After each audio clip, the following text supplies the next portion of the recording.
January 16th, 1943, Portland, Oregon.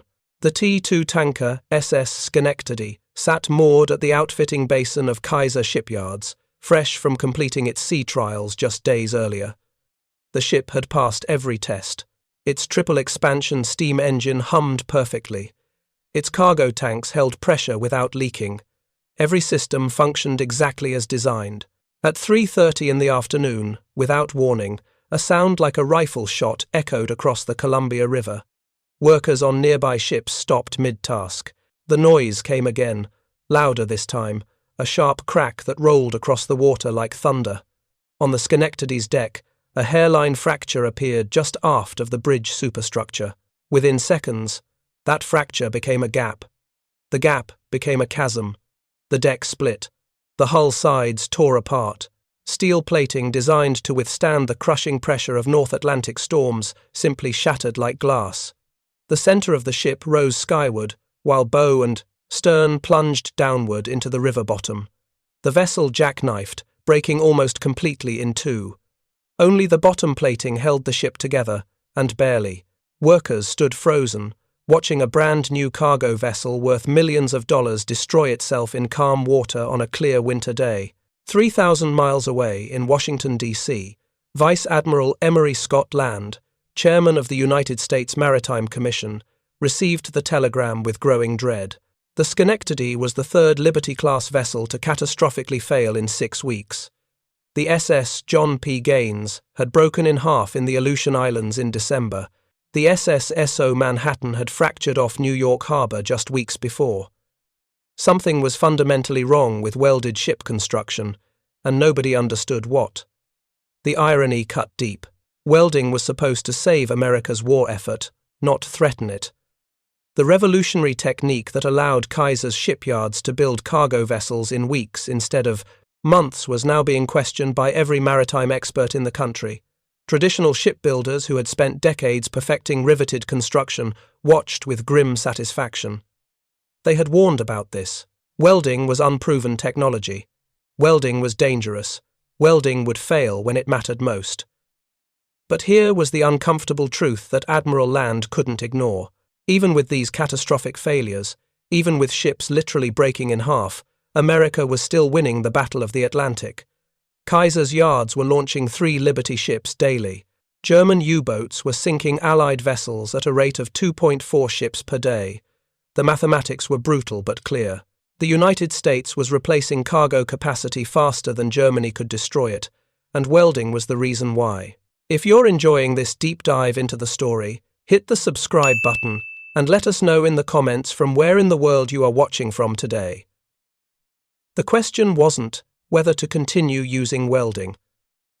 The question was how to make welding work reliably before the failures undermined public confidence in the entire emergency shipbuilding program. To understand how America arrived at this crisis, we need to go back to December 27th, 1940, when a man who had never built a ship signed a contract to build 30 of them. Henry John Kaiser was 58 years old, built like a fire hydrant, with wire-rimmed glasses and an energy that exhausted men half his age. He had made his fortune moving mountains, literally. His company had been prime contractor for the Hoover Dam, pouring more concrete in a single project than had been poured in the entire previous century. He had built the Bonneville Dam and Grand Coulee Dam on the Columbia River, massive public works that brought electricity to the Pacific Northwest. When the British government needed cargo ships to replace vessels being sunk by German submarines, the United States Maritime Commission searched for companies capable of rapid construction.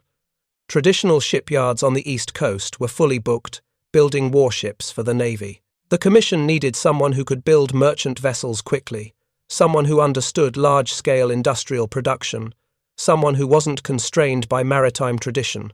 They found Henry Kaiser, who knew absolutely nothing about building ships. The Todd Bath Iron Works, one of America's oldest and most respected shipyards, reluctantly agreed to partner with Kaiser on the British contract. Their executives assumed Kaiser would handle construction management, while Todd provided the actual maritime expertise. They assumed wrong. Kaiser arrived at Todd's New York offices in January 1941 to review traditional shipbuilding procedures. What he saw horrified him from an efficiency standpoint. Ships were built from the keel upward, one section at a time, with hundreds of workers crowded together in cramped spaces. Everything happened in sequence. You couldn't install the engine until the engine room was built. You couldn't build the engine room until the hull was complete. You couldn't complete the hull until every steel plate was riveted into place. And riveting, Kaiser quickly learned, was an extraordinarily slow process. Each Liberty ship required approximately 1 million rivets if built conventionally. A rivet was a heated metal pin, glowing red-hot, that had to be hammered through overlapping steel plates. One worker heated the rivet. Another threw it to a third worker who caught it in a bucket. A fourth worker positioned the rivet through pre-drilled holes. A fifth worker called a bucker held a heavy iron bar against the rivet's tail from the opposite side. A sixth worker called a riveter used a pneumatic hammer to pound the hot rivet head flat, creating a permanent mechanical fastener. This process required incredible coordination. Miss the timing by half a second and the rivet cooled, before it could be properly formed. Position the bucker's bar incorrectly and the rivet wouldn't seat. A skilled riveting crew working with perfect synchronization could install perhaps 100 rivets per day. At that rate, a single ship required 10,000 worker-days just for riveting, and that assumed no mistakes, no sick days, no broken tools. Kaiser's chief engineer, Clay Bedford, had visited the Ford Motor Company assembly plant in Detroit just weeks before Kaiser signed the British contract. Bedford had watched automobile chassis moving down production lines, with workers installing prefabricated components at each station. Fenders were attached in one station, engines dropped into place at another, wheels mounted at a third. Each worker performed one specific task repeatedly, becoming extraordinarily efficient at that single operation. Bedford returned to California convinced that ships could be built the same way. The traditional shipbuilders considered this comparison absurd. Ships weren't automobiles. Ships faced stresses that would tear apart anything built using assembly line techniques. Ships had to survive storms that generated forces equivalent to 6 times the vessel's weight. Ships required specialized knowledge accumulated over centuries of maritime tradition. Kaiser listened to these objections and ignored them completely. In March 1941, he submitted a proposal to the Maritime Commission that violated every principle of conventional shipbuilding. He proposed eliminating riveting entirely and joining all steel plates through electric arc welding. Welding wasn't entirely new to shipbuilding. The Germans had used welding on their pocket battleships in the 1930s to reduce weight and stay within Treaty of Versailles restrictions. The Maritime Commission's own pre-war cargo ship designs included some welded construction, but no one had ever proposed building an entire ship using nothing but welding. The British Royal Navy explicitly forbade welding on warship hulls, considering the technique insufficiently proven for critical applications. Vice Admiral Land examined Kaiser's proposal with deep skepticism. His private correspondence, preserved in the National Archives, revealed the maritime establishment's concerns. Welding has never been proven reliable for hull construction at this scale, Land wrote to a colleague. The British Navy forbids welding on warship hulls. Kaiser is proposing we bet America's supply lines on an unproven technology.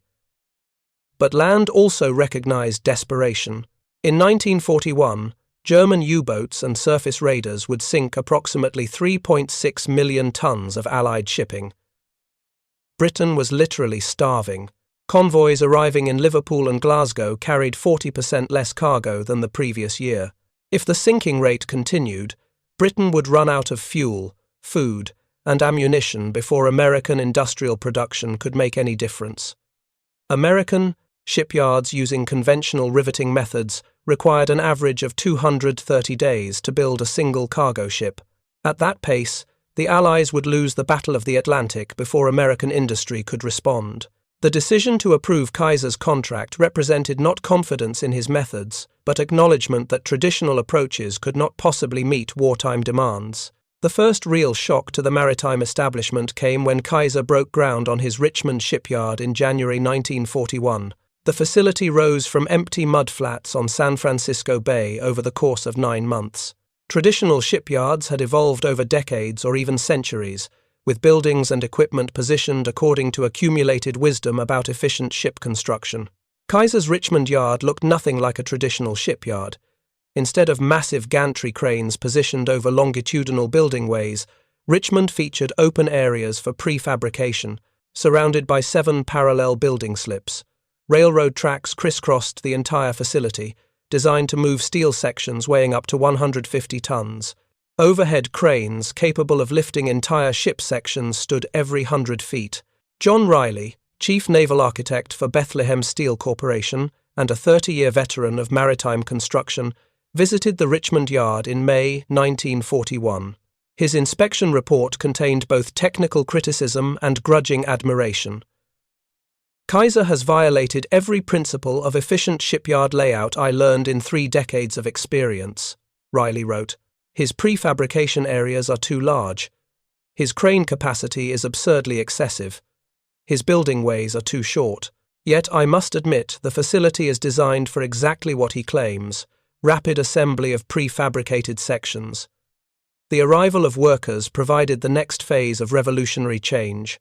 Traditional shipyards recruited from established maritime communities where skills passed from father to son across generations. Shipwrights served 4-year apprenticeships, learning comprehensive knowledge of vessel construction. Master craftsmen required 10 years of experience before being trusted with critical work. Kaiser advertised in newspapers across America, offering wages 20% above standard industrial rates and promising to train anyone willing to work. The first groups arrived in Richmond in August 1941. Former secretaries, farmers, housewives, laborers from the Dust Bowl, wounded veterans, people who had never seen an ocean, much less worked in a shipyard. The traditional maritime industry watched with horror. These people had no knowledge of ship construction. They didn't understand load paths or stress concentrations, or the 100 subtle details that separated a seaworthy vessel from a floating coffin. Kaiser was going to kill people through sheer ignorance. But Kaiser wasn't trying to create traditional shipwrights. He was creating specialists.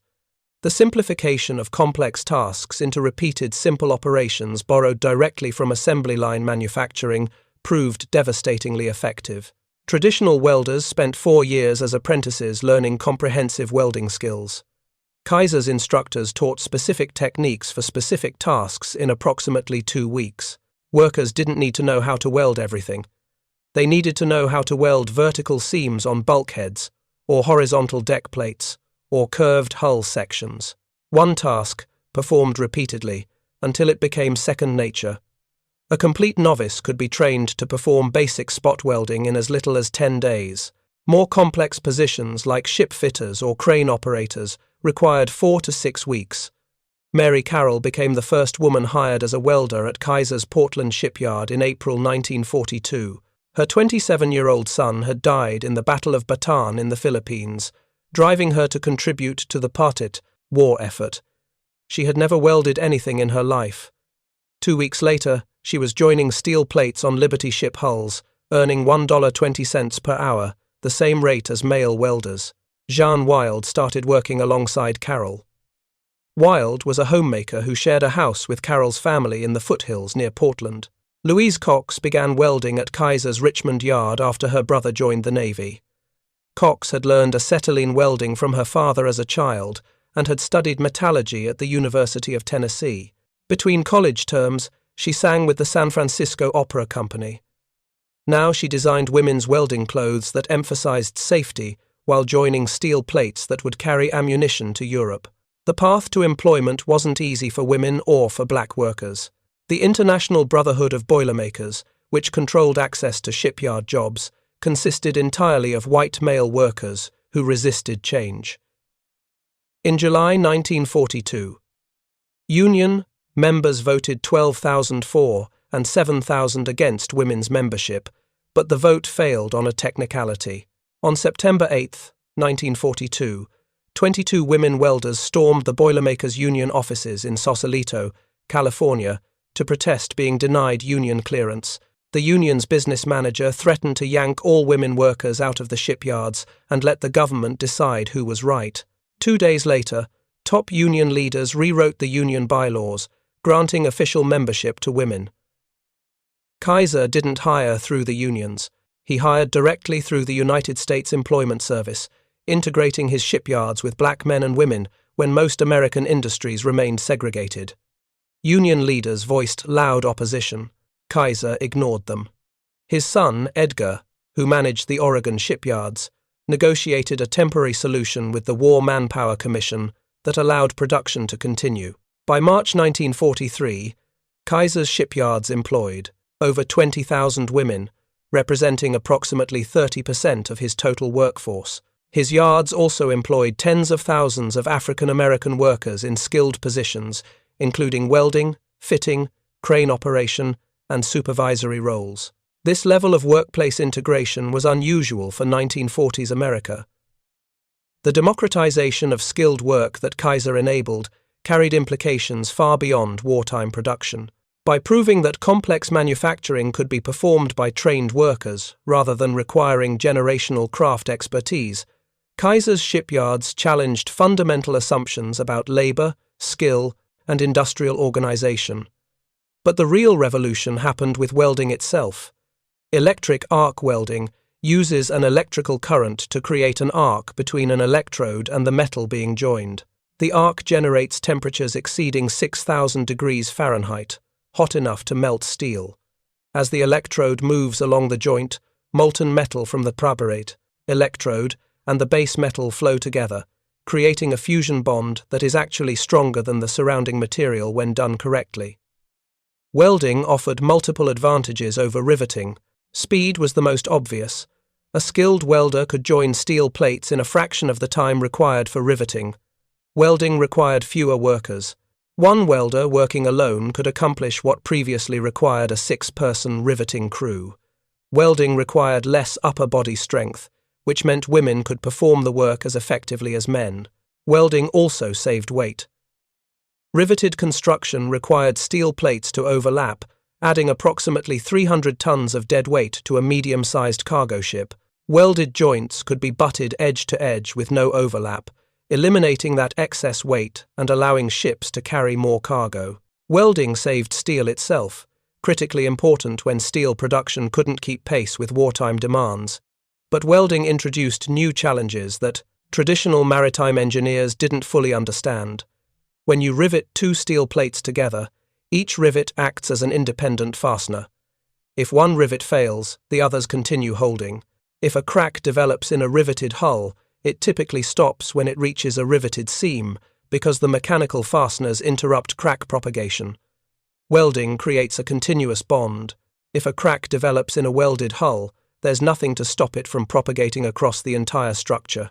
The steel becomes one monolithic piece, which provides tremendous strength under normal conditions, but catastrophic failure under the wrong circumstances. The wrong circumstances turned out to be cold water. Steel behaves differently at different temperatures. At room temperature, most structural steel is ductile, meaning it can bend and deform before breaking. This ductility allows the material to absorb energy and resist sudden fractures. But below a certain temperature called the ductile to brittle transition temperature, that same steel becomes brittle. Instead of bending, it shatters. The mild steel used in Liberty ship construction had a transition temperature very close to 32 degrees Fahrenheit. In the North Atlantic during winter, water temperatures regularly dropped below that threshold. Ships that were perfectly sound in warm water became vulnerable to brittle fracture in cold conditions. Making matters worse, the welding process itself created problems. When you heat steel to 6,000 degrees and then allow it to cool rapidly, the metal's crystal structure changes in the area immediately adjacent to the weld, a zone called the heat-affected zone. This zone becomes harder but also more brittle than the surrounding metal. Improperly controlled welding could create a band of brittle material running along every seam in the ship. The welds themselves contained flaws. Kaiser's workforce included thousands of people who had learned welding in 2 weeks. They made mistakes. Slag inclusions where impurities got trapped in the molten metal, porosity where gas bubbles created voids, incomplete fusion where the weld didn't fully penetrate the joint, hydrogen embrittlement where hydrogen atoms from moisture in the welding rod or atmosphere worked their way into the steel crystal lattice, and made it fragile. Each of these flaws acted as a stress concentrator, a point where forces became magnified. Under normal conditions, these flaws remained harmless, but combine cold temperature, brittle steel, welding defects, and high stress, and you created conditions for catastrophic failure. The SS John P. Gaines was assembled at the Oregon Shipbuilding Corporation in Portland in July 1943. Less than 6 months after completion, while traveling from Dutch Harbor in the Aleutian Islands to Seattle, the vessel encountered a large swell that washed over the port bow. Air temperature hovered around 32 degrees Fahrenheit. Water temperature was colder. A crack appeared at the corner of a cargo hatch. Cargo hatches on Liberty ships had square corners, a design feature that created stress concentrations where forces couldn't distribute smoothly. That crack, once initiated, propagated through the deck plating. It didn't follow the weld lines. It cut straight through the steel plate itself, indicating that the problem wasn't welding quality, but the fundamental brittleness of cold steel. The crack spread in seconds. Deck to hull side to keel. The entire ship split in two. The bow presumably sank. The stern section drifted ashore in Alaska. The Coast Guard investigation found no evidence of torpedo attack, no evidence of overloading, no evidence of any external cause. The ship simply broke. The SS Schenectady's failure was even more disturbing because it occurred in calm water at dock. The ship wasn't fighting storms or carrying heavy loads. It was sitting peacefully at an outfitting basin on a cold January afternoon. The fracture originated at a defective weld, but that initial flaw merely started a process that couldn't be stopped once begun. The crack propagated through deck, sides, longitudinal bulkheads, and bottom girders. The investigation committee, established in April 1943, included metallurgists, naval architects, Coast Guard officials, and representatives from the shipbuilding industry. Their interim report suggested 3 primary factors. First, stress concentrations at square hatch corners, where forces couldn't distribute smoothly. Second, poor fracture toughness of the ship's steel at low temperatures. Third, welding defects that provided initiation points for cracks. But here was the data that kept Admiral Land awake at night. By April 1943, the Coast Guard had documented 1,031 cases of structural damage due to brittle fracture across the emergency shipbuilding fleet. 3 ships had broken completely in half. More than 200 Liberty ships had been sunk or damaged beyond hope of repair, though many of those losses came from combat action rather than structural failure. The loss rate from brittle fracture was approximately 7.4% of production. For any peacetime industry, that failure rate would be catastrophic. But these weren't peacetime conditions. Kaiser's 7 yards were producing 1,490 ships during the war.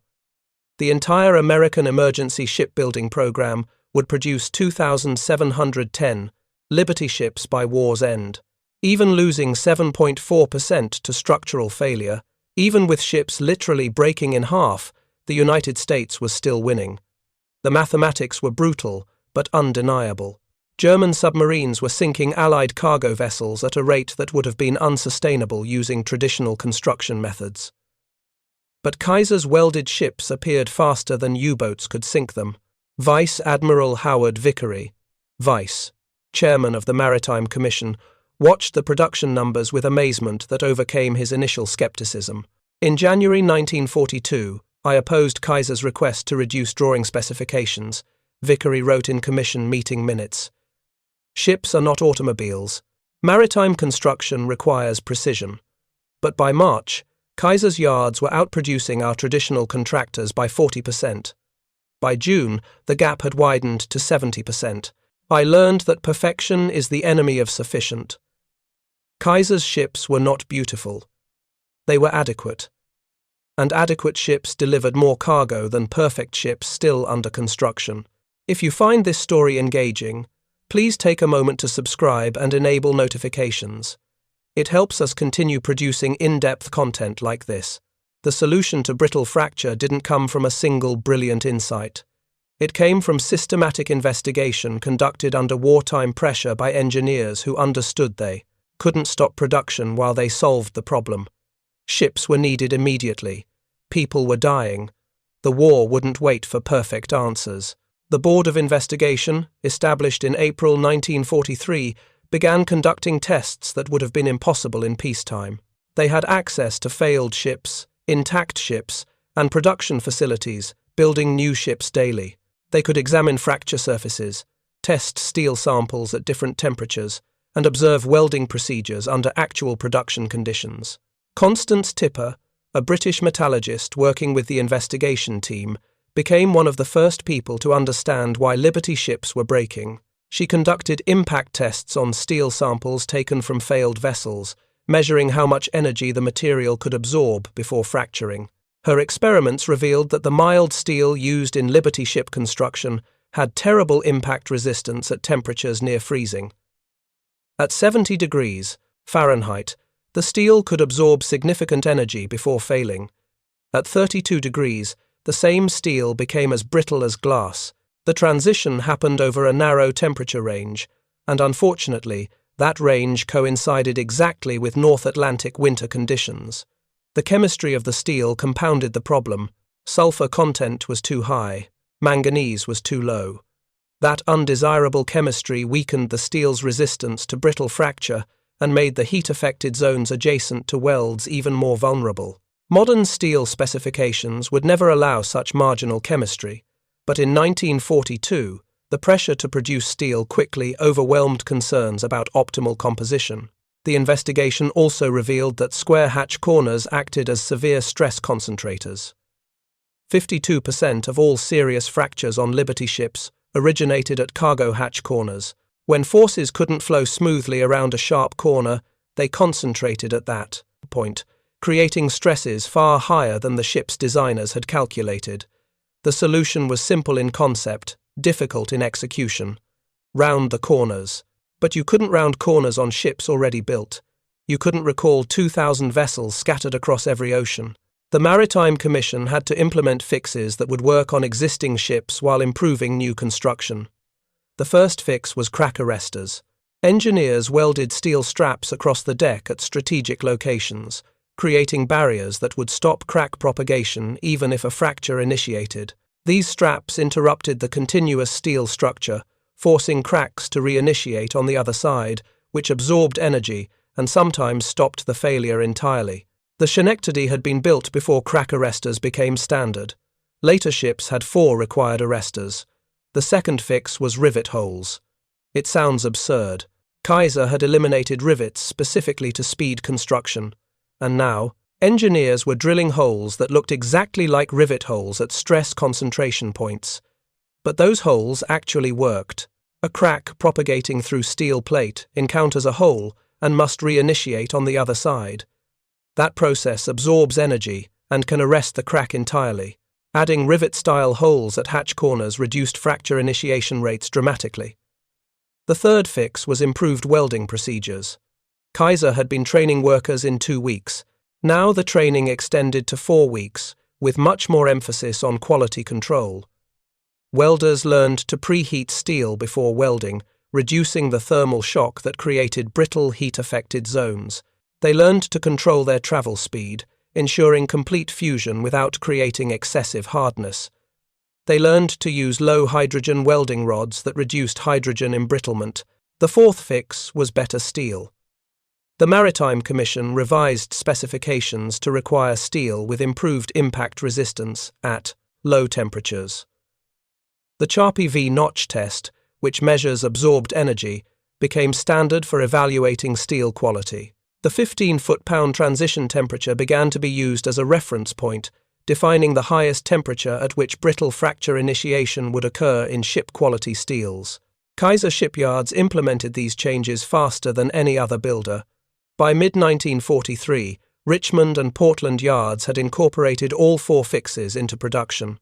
The company built an estimated 500 additional ships after the Schenectady failure, and none of those ships experienced catastrophic brittle fracture.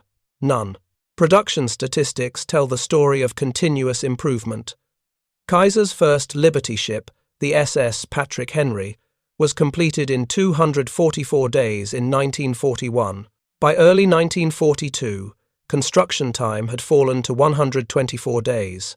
By June 1942, average time was 45 days. By mid-1943, Kaiser's yards were completing Liberty ships in an average of 42 days. But perhaps the most remarkable demonstration of what welding technology enabled came not from average production, but from an extraordinary competition that would capture America's imagination and prove what was possible when necessity drove innovation. The race to build the SS, Robert E. Peary, began with an offhand comment. Vice Admiral Land visited Richmond in early November 1942 to inspect production.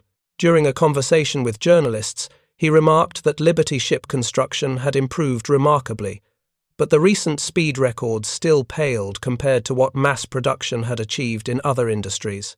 Clay Bedford, Kaiser's production manager for the Richmond yards, overheard the comment and took it as a challenge. He proposed to Admiral Land that Richmond Yard No. 2 would attempt to build a complete Liberty ship from keel laying to launch in under 10 days, cutting the existing record in half. Land, skeptical but intrigued, authorized the attempt on condition it not disrupt regular production schedules. The yards were already building ships at a pace that seemed miraculous. Land didn't want publicity stunts interfering with actual war production. Bedford agreed. The record attempt would use one building way that wasn't needed for regular production, and it would demonstrate just how far prefabrication and welding could push construction speed. Bedford selected the 47th hull to be built at Yard No. 2 for the record attempt. The ship would be named SS Robert E. Peary after the Arctic explorer who had graduated from Bowdoin College in 1877 and later achieved fame by reaching the North Pole. During World War II, Peary's accomplishments were being memorialized through various military facilities and vessels. The prefabrication strategy reached its ultimate expression during the Peary's construction. Every major component had been built, inspected, and staged before the keel touched the building way. This wasn't assembly. This was final positioning of nearly complete subassemblies. The bow section, comprising more than 50 individual pieces, had been fully welded and equipped with anchor hardware, chain lockers, and forward crew quarters before the record attempt even began. The stern section included the completed steering gear, propeller shaft, and aft crew spaces. 4 complete cargo holds, each one a massive rectangular structure of steel, waited to be lifted into position. The engine, a 140-ton triple-expansion steam power plant built by Joshua Hendy Iron Works in Sunnyvale, California, had been mounted on its foundation structure and tested before leaving the factory. Starting Sunday, November 8th, at 1 minute past midnight, over 1,000 workers operating in carefully coordinated shifts would attempt something unprecedented in maritime history. The team worked around the clock, day shift, swing shift, graveyard shift. Each group knew exactly what they needed to accomplish and how their work connected to the next shift's tasks. The keel was laid at 12:01 a.m. By dawn, the bottom plating was complete. By Monday afternoon, the hull sides were being lifted into place. Massive cranes positioned steel sections weighing up to 150 tons with precision measured in inches. Welding crews sealed every joint, working from multiple access points simultaneously. Where conventional shipyards built from keel to deck in sequence, Kaiser's approach assembled a nearly complete ship from prefabricated sections in parallel. On Tuesday, the deck sections were positioned. On Wednesday, the superstructure went into place. Each operation had been rehearsed, timed, and optimized. Workers knew exactly where to stand, which tools to use, which welds to complete first. 4 days into construction, the hull was complete. Engine installed, deck, houses positioned, cargo holds secured, steering gear mounted. On Thursday, November 12th, at 3:30 p.m., just 4 days, 15 hours, and 29 minutes after the keel touched the building way, the SS Robert E. Peary slid down the launching rails into San Francisco Bay. The crowd of observers included maritime officials, military officers, competing shipyard owners, and journalists from across America. Newsreel cameras captured the moment. Many had arrived expecting to witness either failure or a compromised vessel that looked complete but lacked functionality. What they saw instead was a fully operational ship that required only minor fitting out before entering service. The Peary was delivered for full service on November 15th, setting an additional record of 7 days, 14 hours, and 32 minutes from keel laying to complete delivery. Vice Admiral Land, present for the launching, made brief remarks that were recorded for posterity. His words captured the maritime establishment's forced recognition that everything had changed. 6 months ago, I would have called this impossible, Land said. Traditional shipbuilding wisdom accumulated over 3,000 years said you cannot build a proper ship in 5 days. Henry Kaiser has made traditional wisdom obsolete. The United States Maritime Commission will now require all contracted shipyards to adopt these methods. The psychological impact on traditional shipbuilders was profound and immediate. The same yards that had dismissed Kaiser as an ignorant outsider just 18 months earlier now sent engineers to study his approaches. The president of New York Shipbuilding Corporation, one of America's oldest and most prestigious yards, visited Richmond in December 1942. His confidential report to his board of directors revealed complete ideological collapse regarding traditional approaches. Kaiser has achieved what our industry considered impossible by refusing to accept our limitations, he wrote. He treated shipbuilding as a manufacturing problem rather than a craft tradition. He simplified where we sought perfection. He standardized where we customized. He trained masses of unskilled workers where we cultivated generational expertise. The result is ships built in 1/10 the time at 2/3 the cost. We must either adopt his approaches or accept irrelevance. By early 1943, Kaiser's influence had transformed American maritime production. 18 shipyards across the country were building Liberty ships using prefabrication and welding. Average construction time had fallen from 230 days initially to just 42 days by mid-1943. The United States was launching 3 Liberty ships daily. The scale of production was staggering. Between 1941 and 1945, American shipyards produced 2,710 Liberty ships. Kaiser's 7 yards alone produced 1,490 vessels, comprising 27% of all ships ordered by the U.S. Maritime Commission during the war. Total American maritime production exceeded 5,500 vessels, representing approximately 53 million tons of shipping. Victory ships, a larger and faster design that supplemented Liberty production from 1944 onward, were built using the same prefabrication and welding techniques.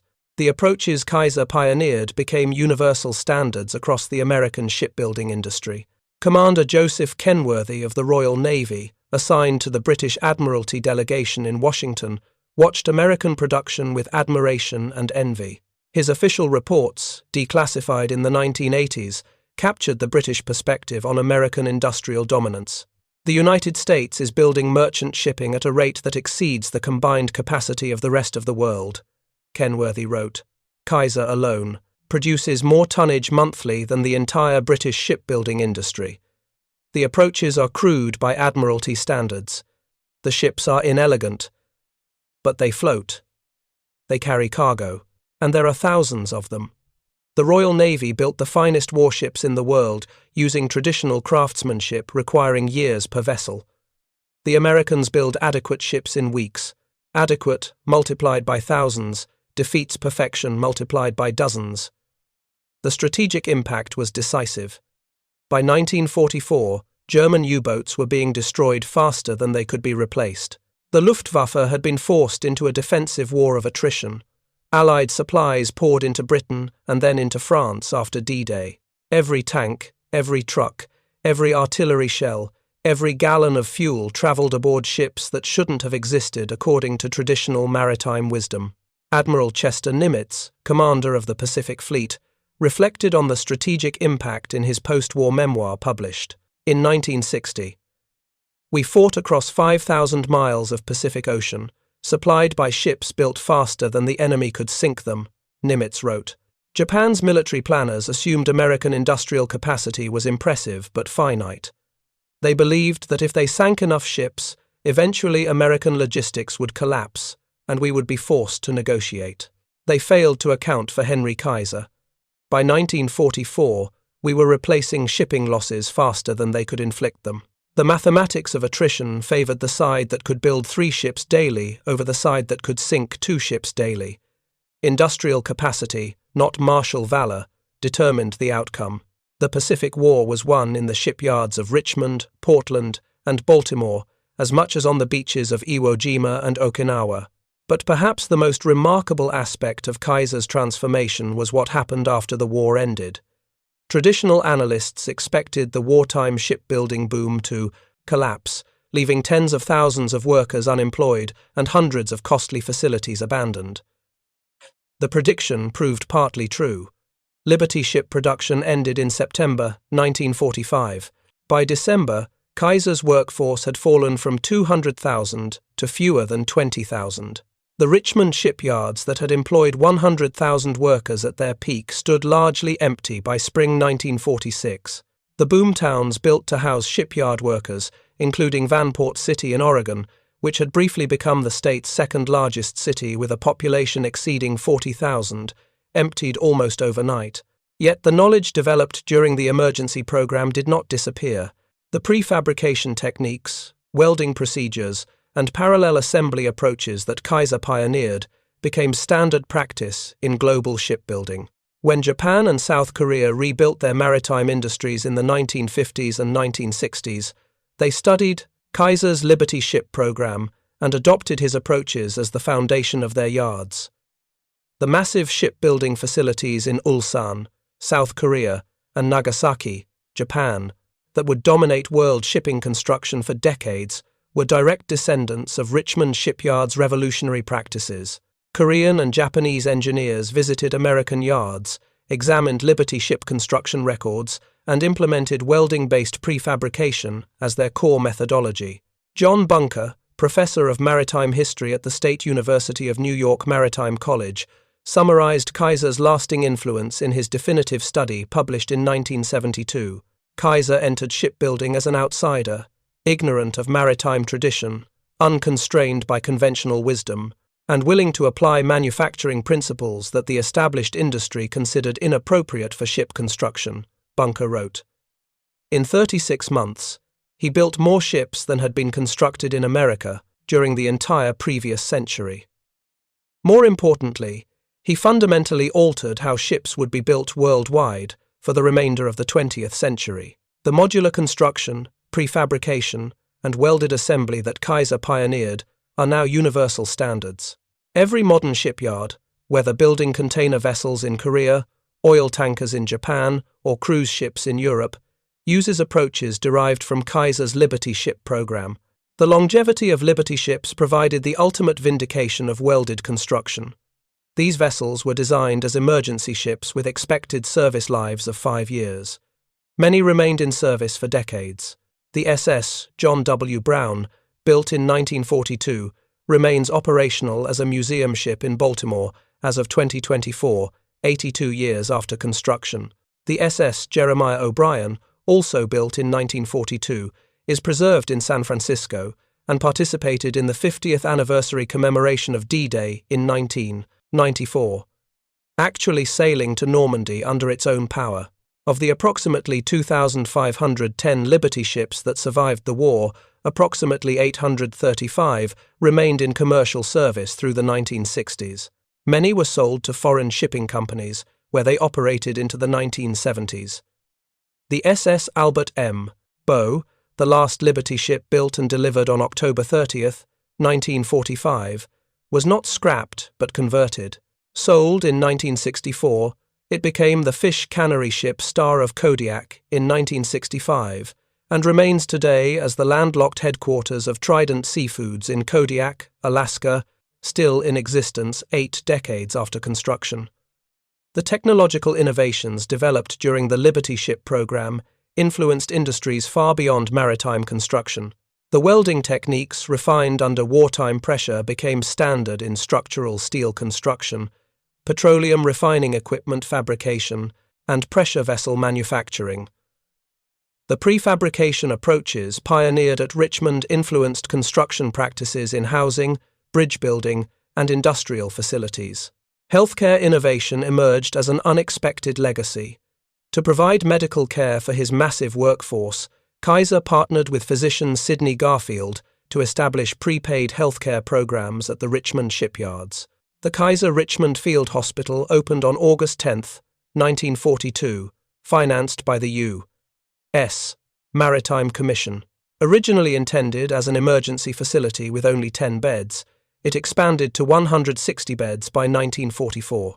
This model of prepaid preventive healthcare, pioneered in the shipyards, eventually evolved into Kaiser Permanente, one of America's largest health maintenance organizations, serving over 12 million members by the early 21st century. The connection between building ships and transforming American healthcare seems improbable, but both emerged from Kaiser's fundamental belief that traditional limitations could be overcome through systematic innovation. The workers themselves carried forward the lessons of the wartime experience into decades of peacetime achievement. The shipyards gave thousands of young people, especially women and minorities, opportunities to develop capabilities they would never have accessed through conventional career paths. Mary Carroll, who became the first woman welder at Portland's Swan Island shipyard after losing her son in the Battle of Bataan, demonstrated that women could perform skilled industrial work as effectively as men. Her achievement opened doors that stayed open. By 1944, women comprised approximately 30% of Kaiser's workforce. At peak production, Kaiser's 7 yards employed over 40,000 women. After the war, many returned to traditional domestic roles, but the precedent had been set. Women could weld. Women could operate cranes. Women could supervise production crews. The artificial barriers that had excluded half the population from industrial work had been breached, and they could never be fully restored. African American workers experienced similar breakthroughs. Kaiser's shipyards employed tens of thousands of black workers in skilled positions when most American industries remained segregated. Portland's black population grew from 1,800 before the war to an estimated 15,000 by 1946, driven almost entirely by shipyard employment. Kaiser also attracted an estimated 40,000 Native Americans who left reservations for the first time to work in defense industries. The organizational principles of parallel production, simplified specifications, and rapid worker training became foundational concepts in operations management and industrial engineering education. Professor Michael Porter at Harvard Business School, analyzing American industrial competitiveness in a 1985 study, identified the Liberty Ship program as a crucial case study in rapid capability development. Kaiser demonstrated that industrial capacity is not fixed, but can be created quickly when necessity demands it, Porter wrote. The United States entered World War II with minimal merchant shipbuilding capability. Within 24 months, American yards were producing more tonnage than the rest of the world combined. This proved that industrial infrastructure, workforce skills, and production systems could all be developed at unprecedented speed when properly organized. That lesson has relevance beyond wartime emergency. It suggests that perceived limitations on industrial capacity often reflect organizational and conceptual constraints rather than physical impossibilities. The Battle of the Atlantic statistics tell the ultimate story. In 1941, German U-boats sank approximately 3.6 million tons of Allied shipping. In 1942, losses reached approximately 7.8 million tons. But by 1943, American shipyards were producing vessels faster than Germany could sink them. Total Allied shipping tonnage actually increased during 1943, despite continued submarine warfare. By 1944, the strategic situation had reversed completely. Germany was losing submarines faster than they could be replaced. Allied air cover extended across the entire Atlantic. Convoy systems had been perfected. And critically, even when U-boats did sink cargo vessels, replacement ships appeared within weeks. The mathematics of attrition that Germany had counted on to win the war worked against them. Every Liberty ship represented more than cargo capacity. Each vessel embodied a fundamental truth about human capability and industrial possibility. When experts claimed something was impossible, they were often describing the limitations of their own imagination rather than actual physical constraints. When traditional wisdom said ships required months to build, what that really meant was ships required months to build using traditional methods. Kaiser's genius wasn't technical innovation in the conventional sense. He didn't invent welding. He didn't invent prefabrication. He didn't invent assembly line production. What Kaiser did was recognize that these existing techniques could be combined in ways the maritime industry had never considered, because maritime tradition didn't encourage that kind of thinking. The welding revolution that Kaiser led proved something uncomfortable for established industries. Expertise can become a prison. When you've spent decades mastering a particular approach, you develop emotional investment in that approach's superiority. You accumulate reasons why alternative methods won't work. You build institutional structures that reward conformity to established practices. Eventually, the expertise that once drove innovation becomes the barrier, preventing it. Kaiser succeeded because he lacked maritime expertise. He looked at shipbuilding with fresh eyes and asked fundamental questions that experts had stopped asking. Why does this take so long? What's actually necessary versus what's traditional? Can this be done differently? Those questions, combined with willingness to test answers despite expert skepticism, created a revolution. The Liberty ships are mostly gone now, scrapped decades ago or resting on ocean floors. But the revolution they represented endures in every modern shipyard, in every manufacturing facility that uses prefabrication, in every training program that teaches specific skills quickly rather than broad expertise slowly, and in every manager who questions whether impossible truly means impossible or simply means nobody has figured out how yet. The story of how welding transformed Liberty ship production is ultimately a story about the power of necessity driving innovation, about ordinary people achieving extraordinary results when given opportunity and training, and about the importance of questioning conventional wisdom, even when that wisdom is backed by centuries of tradition. Henry Kaiser's enduring legacy isn't carved in steel. It's carved in transformed understanding of what dedicated people can accomplish when freed from the constraints of tradition and challenged to attempt what experts claim cannot be done. From December 1940, when he signed his first contract knowing nothing about shipbuilding, to November 1942, when the Robert E. Peary launched after less than 5 days of construction, to September 1945, when the last Liberty ship was delivered, Kaiser proved that industrial revolutions happen not through incremental improvements, but through fundamental reimagining of what is possible. The 2,710 Liberty ships built between 1941 and 1945 carried more than cargo across oceans. They carried proof that human ingenuity, when unshackled from tradition and empowered by necessity, can accomplish the seemingly impossible. They carried validation of welding technology that maritime experts had dismissed as too risky for critical applications. They carried vindication for thousands of workers who had been told they lacked the skills to build ships. Most importantly, they carried supplies that kept Britain fighting, that enabled the D-Day invasion, that supported island-hopping campaigns across the Pacific, that shortened the war and saved countless lives. Every Liberty ship that delivered ammunition to Europe, every cargo hold full of fuel and food, every successful Atlantic crossing represented not just industrial production, but human determination, triumphing over both enemy action and expert skepticism. When Kaiser proposed building ships using welding instead of rivets, maritime authorities said it was impossible. When he promised to build ships in months instead of years, traditional shipyards said it couldn't be done. When he hired women and minorities and trained them in weeks instead of years, the maritime establishment said they would fail. Kaiser and his workers proved them wrong on every count. That's the real story of welding and Liberty ships. Not a story about technology, though the technology mattered. Not a story about production records, though the records were extraordinary. It's a story about what becomes possible when you stop asking permission from experts and start asking what can actually be achieved. It's a story about ordinary people doing work that experts claimed required extraordinary talent.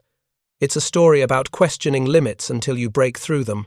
The Liberty ships sailed into history carrying that lesson forward, the lesson that tradition doesn't equal truth, that conventional wisdom can be questioned, That revolutionary improvement requires revolutionary approaches. That what experts call impossible often means impossible using methods we've always used. Henry Kaiser taught that lesson, not through speeches but through demonstration. He built ships faster than anyone thought possible. He employed people the industry said couldn't do the work. He used techniques maritime tradition said would fail. And then he delivered 1,490 ships that changed the course of history. Thank you for watching.